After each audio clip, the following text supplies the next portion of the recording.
Gimana sih gitu? Ya, sekali lagi beri applause-nya untuk Muslim. Kalau saya mah pertama kali dengar pusing. Tapi bagus, luar biasa sekali antusiasme teman-teman. Saya lihat ini kayaknya perlu tanya nih, gitu ya. Kayaknya pengen ada yang ditanyakan, ada yang ingin didiskusikan, gitu, ada yang perlu digali berkaitan dengan kita mengambil peran penting dalam setiap hal yang kita lakukan. Itu menjadi moto sebenarnya bagi teman-teman yang ada di kepanitiaan PKU.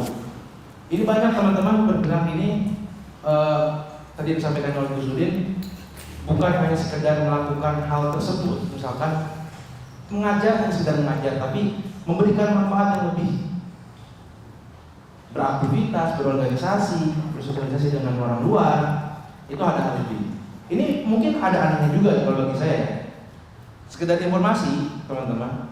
Jadi Gus Udin ini adalah salah satu orang yang bersertifikat, berlisensi Jerman ya Gus ya? ISO 2000 tentang akreditasi keolahragaan ya Gus. Akreditasi keolahragaan. Cuma ada 8 orang di Indonesia, salah satunya beliau. Apa? Nggak nyambung sebenarnya kan? Nggak nyambung. Alumni pesantren. Alumni pesantren. Tapi memiliki standarisasi internasional, lisensi Jerman dalam hal pengakreditasian keolahragaan. Nggak nyambung sebenarnya. Tapi karena beliau bergerak, punya mengambil langkah untuk mengambil peran, gitu ya, mengambil peran penting, bisa ternyata. Tidak menutup kemungkinan ini juga bisa dilakukan oleh kita dalam hal apapun, asal kita mau bergerak, gitu ya. Dan kaitan dengan mengajar juga, beliau juga mengajar.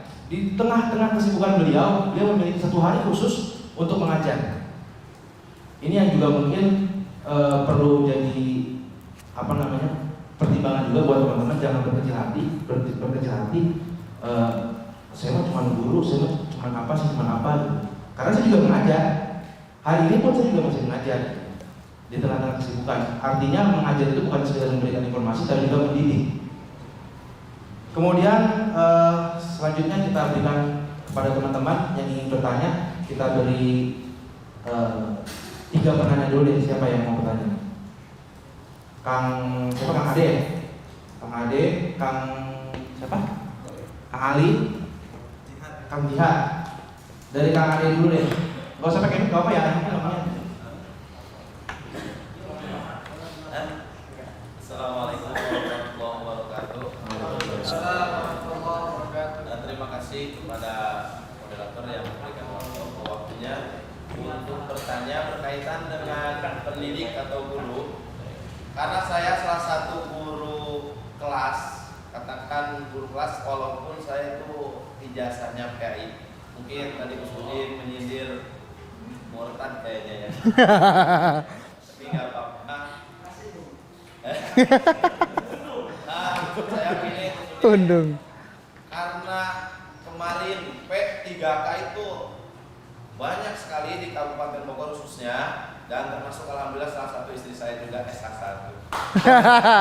Alhamdulillah. Saya juga lolos. Yang menjadi pertanyaan, bagi PA itu tidak ada untuk di Kabupaten Bogor. Tetapi saya mencari di Kabupaten Bekasi itu ada sebagian, dan di kabupaten yang lain juga ada. Nah, yang dipertanyakan kenapa di Kabupaten Bogor itu tidak ada, sedangkan betapa pentingnya untuk di sekolah maupun khususnya adalah SD, karena di SD juga untuk Bogor Timur ada sebagian anak SD itu sudah tidak ngaji. Jadi hanya mengandalkan pendidikan agama di SD, sedangkan dalam hak kami untuk mengikuti P3K tidak ada. Terima kasih. Assalamualaikum warahmatullahi wabarakatuh. Turun Kang Ade, enggak Kang Ali.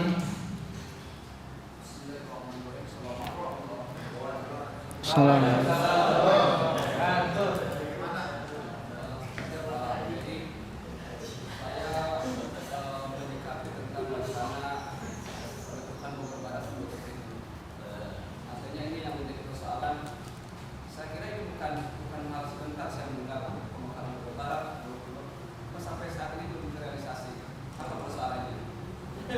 Kalau sampai terjadi nanti Bogor ini apa harus dinaikkan level, misalkan katanya Kabupaten Bogor ini kalau sampai terjadi sama Bogor, jadi Bogor itu kan tinggal apa nih?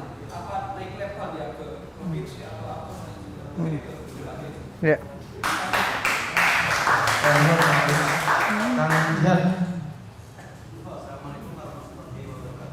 Assalamualaikum.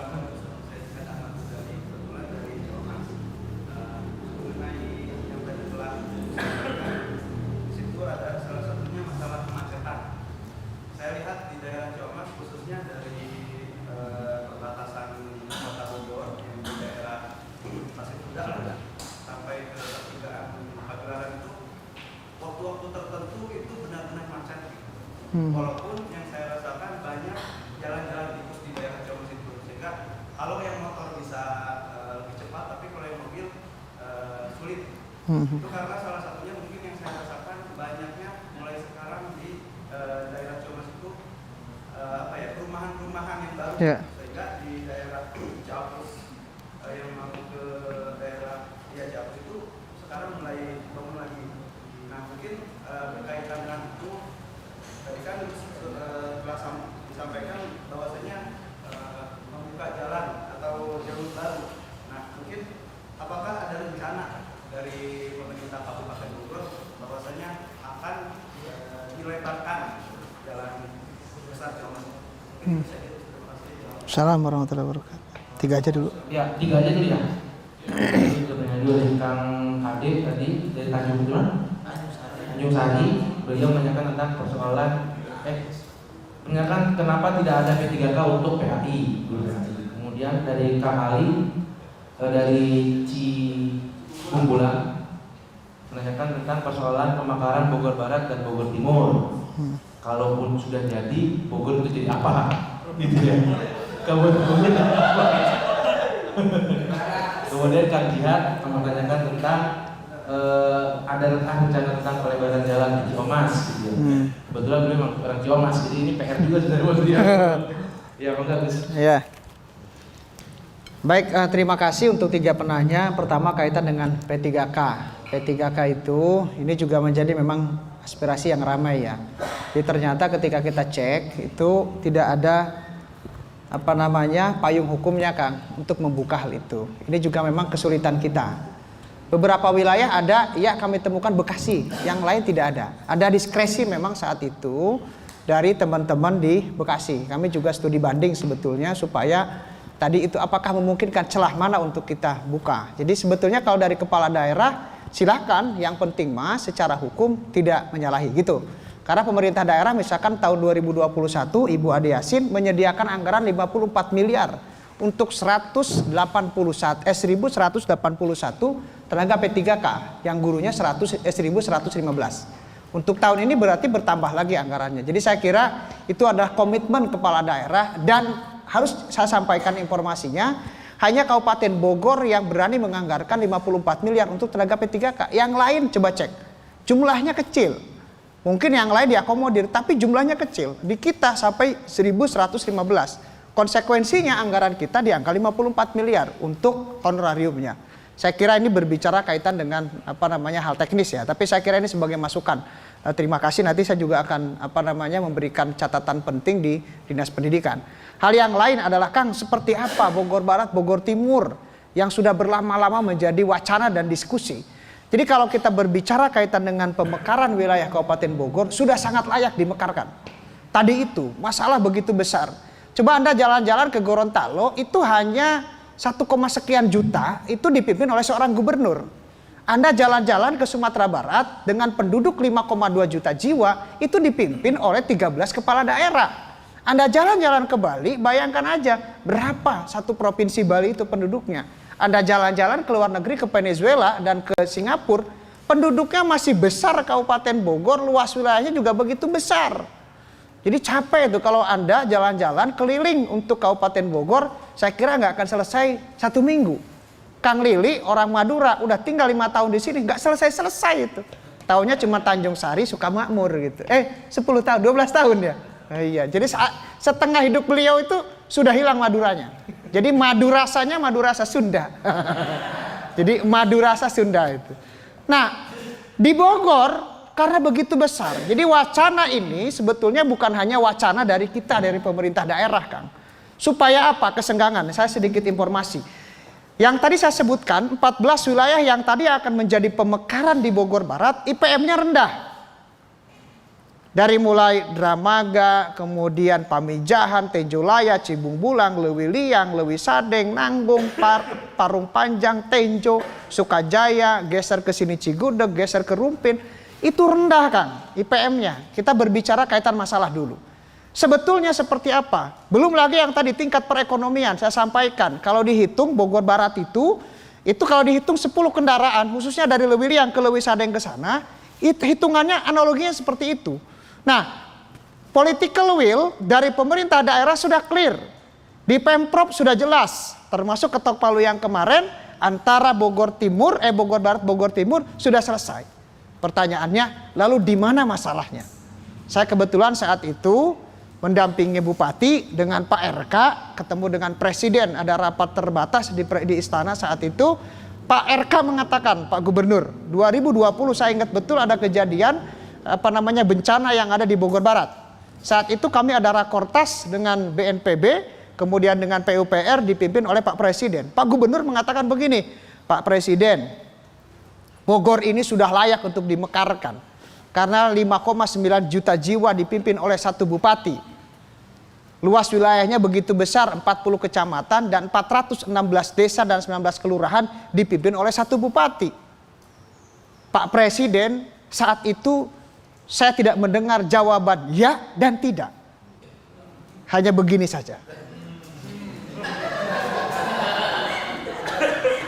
Maka saya ditanya itu, Kang, masalahnya di mana? Bukan di Bogor. Oh, dulu dokumennya hilang. Enggak hilang, ada, Kang. Dulu kan ada wacana, oh dokumennya hilang katanya. Enggak hilang. Sudah disampaikan. Di Ketok Palu sudah. Di Jabar selesai. Tinggal nunggu karena masih moratorium. Jadi moratorium saat ini masih ada moratorium yang ada di pemerintah pusat terkait dengan pemekaran wilayah. Kalau tidak salah saya ada 500 sekian yang diajukan untuk pemekaran. Cianjur dimekarkan untuk 2 wilayah. Pertama Cianjur Selatan dan Kabupaten Cipanas. Geser lagi ke Bandung, minta geser lagi. Kemudian Cirebon, termasuk Cirebon dan lain sebagainya itu sebetulnya ingin menjadi Provinsi Cirebon. Kabupaten Bogor apakah mungkin jadi Provinsi Bogor Raya gitu? Ya tidak menutup kemungkinan, tetapi prinsipnya hari ini yang kita lakukan adalah bagaimana pembangunan bisa merata bukan hanya untuk di Cibinong. Itu yang paling penting. Itu ya. Karena apa? Esensi dari pemekaran wilayah adalah meratanya dan bertumbuhnya ekonomi. Itu dulu yang paling substansial. Saya berbicaranya karena masih moratorium. Tapi political will dari kita, dari pemerintah daerah dan Pemprov sudah clear, dokumennya sudah ada. Dan mungkin kalau yang tahu kemarin di Jasinga 3 bulan yang lalu, pemerintah provinsi, Pak Gubernur langsung menyerahkan dokumen untuk pemekaran di Jasinga. Saya hafal betul tempatnya di mana, di desa yang Pak Ade itu almarhum, mana orang Jasinga? Bukan. Orang Jasinga, enggak ada. Oh, enggak ada. Oh, ada Jasinga, Dek. Dekat villa itu loh, Dek, yang villa, Dek. Apa? Villa 108. Mana ya? Desa apa itu? Gede Cibinong ya. Oh, Gede Cibinong. Oke.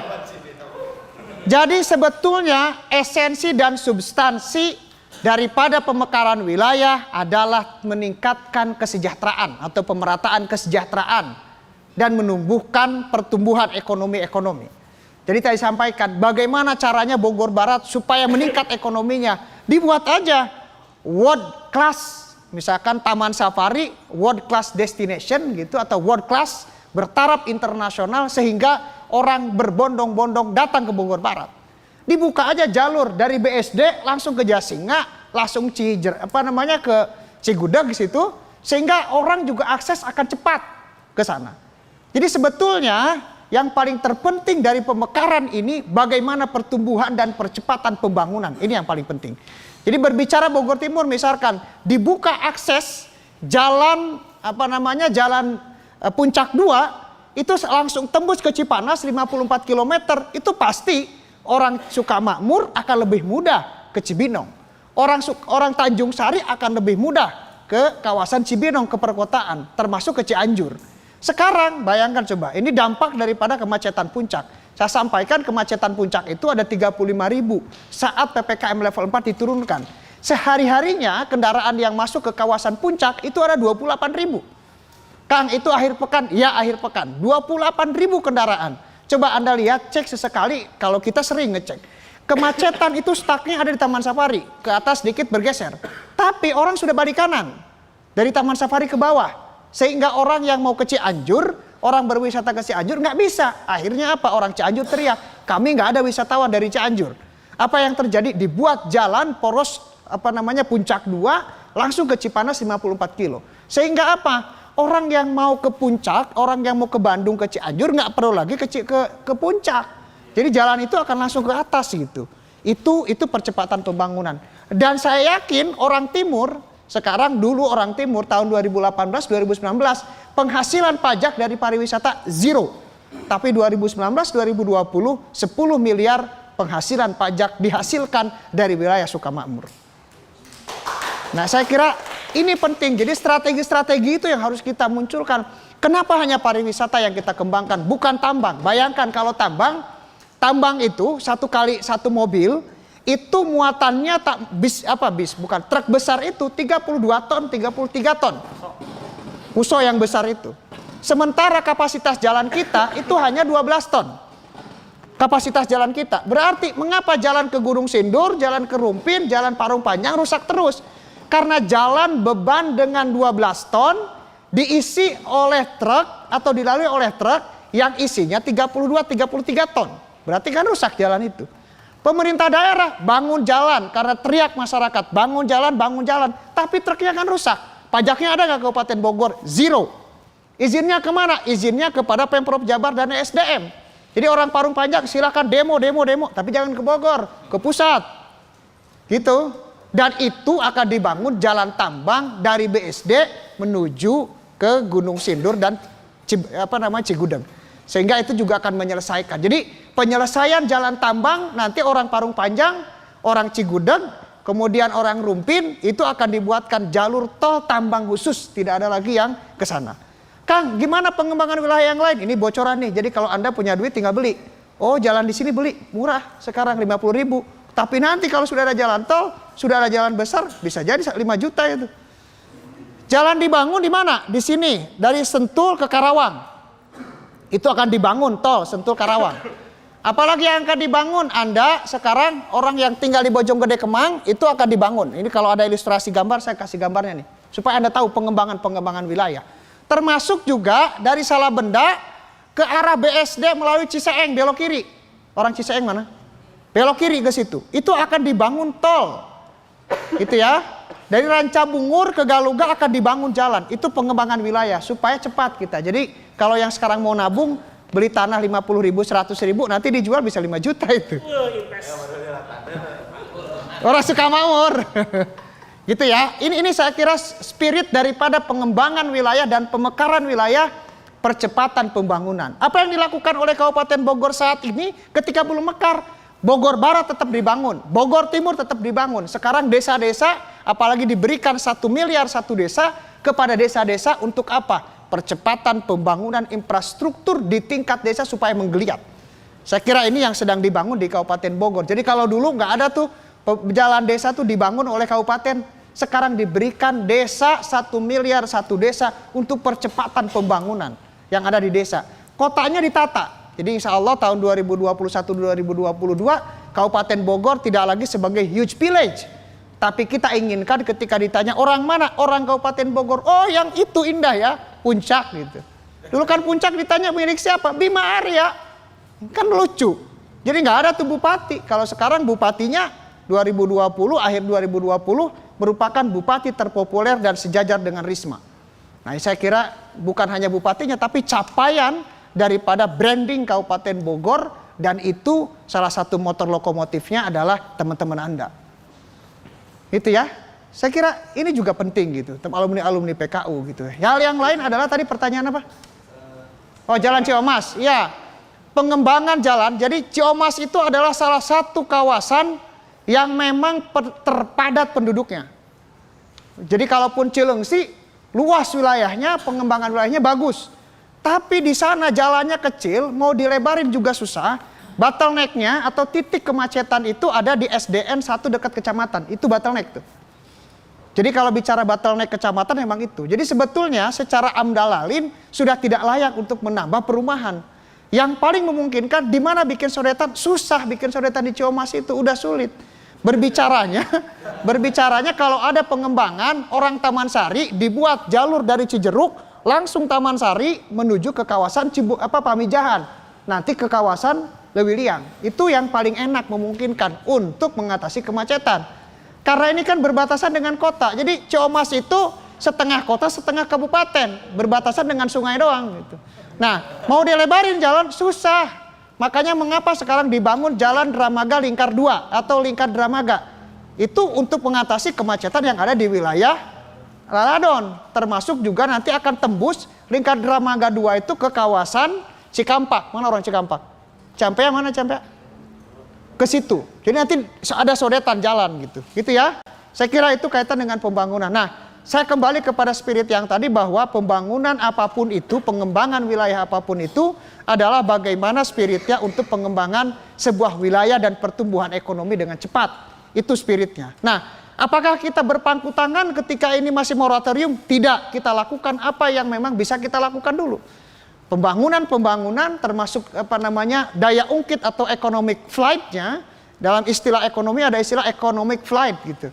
Jadi economic flight itu kita munculkan, kita tumbuhkan. Sehingga memang saya juga pernah diskusi dengan salah satu investor akan mengadakan investasi di kawasan Jasinga sebesar 5,7 triliun. Akan dibangun Taman Safari world class.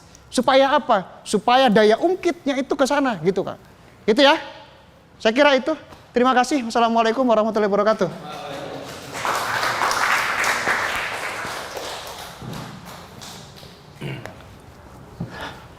Masih jam 5 nih? Udah habis. Saya mau istirahat. Masih ada yang mau nanya lagi, Gus? Satu lagi. Satu lagi nih boleh. Oh iya udah boleh. Perempuan. Intan. Intan. Iya boleh.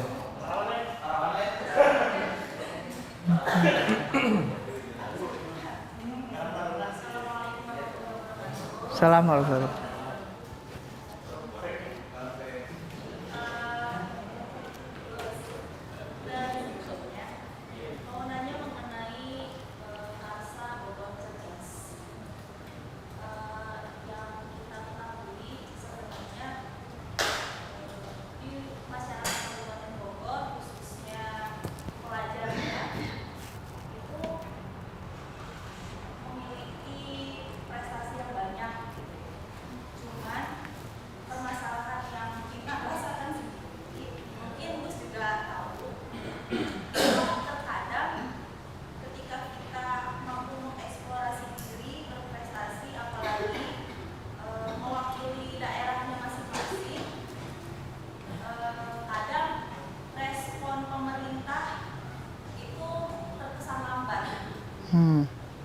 Jadi yang mau Intan tanyakan, bagaimana sih caranya atau mekanismenya ketika kita misalkan mewakili daerah kita, mewakili Kabupaten Bogor di provinsi atau nasional sekalipun, dia sampai tepat sasaran, maksudnya enggak slow respon seperti yang sudah-sudah. Karena kebetulan salah satu mahasiswa PKU kita juga mewakili Kabupaten Bogor di Putra Putri Budaya Indonesia. Jangan sampai apa yang menjadi apa yang kita rasakan pada tahun kemarin itu dirasakan oleh KJJF dan teman-teman yang lainnya yang sama gitu, mempunyai prestasi yang sama. Jadi mekanismenya itu gimana biar bisa tersampaikan. Apresiasi. Ya, apresiasi. Ya, ya. Ya, assalamualaikum warahmatullahi wabarakatuh. Baik, terima kasih Mbak Intan. Pertama kaitan dengan ini, sebetulnya begini, ini juga mekanisme yang sedang kita tata.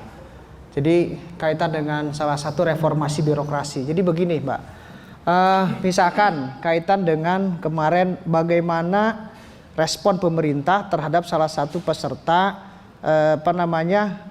putri otonomi daerah. Biasanya kan ada dinas yang ngatur. Jadi sebetulnya saran saya dengan dinas terkait dulu. Jadi terkadang memang mereka daftar tanpa sepengetahuan dari dinas terkait. Misalkan kemarin kaitan dengan Putri Padi, apakah ada laporan kepada dinas di Stan Horbun? Nah saya juga ini mungkin yang perlu kami juga tata. Saya juga terima kasih masukannya. Tapi yang pasti begini, ini mekanisme yang harus dibenahi adalah kaitan dengan seluruh informasi kaitan dengan keikutsertaan itu harus ditembuskan kepada kepala dinasnya. Sehingga nanti kepala dinas ada tanggung jawab. Jadi kalau semua diserahkan kepada kepala daerah, kami yakin secara institusi kedinasan terlewat nanti. Nah ini juga kita sudah kemarin sampaikan kepada Dinas Pariwisata. Jadi setiap ada yang putri-putri itu pemilihan itu harus diurus oleh Dinas Pariwisata. Tapi kan ada juga misalkan kaitan dengan Putri Padi. Berarti yang ngurusnya adalah ada di wilayahnya dinas di Stan Horbun. Misalkan kalau ada putri lalu lintas berarti kan adanya di Dishub. Saya kira mungkin ini yang kadang-kadang terlupa juga oleh kawan-kawan gitu. Jadi mekanismenya adalah mekanisme ngirim surat atau mekanismenya kemana. Nah saya kira mangga kalau hal itu saya sarankan pertama komunikasi secara informal dan formal.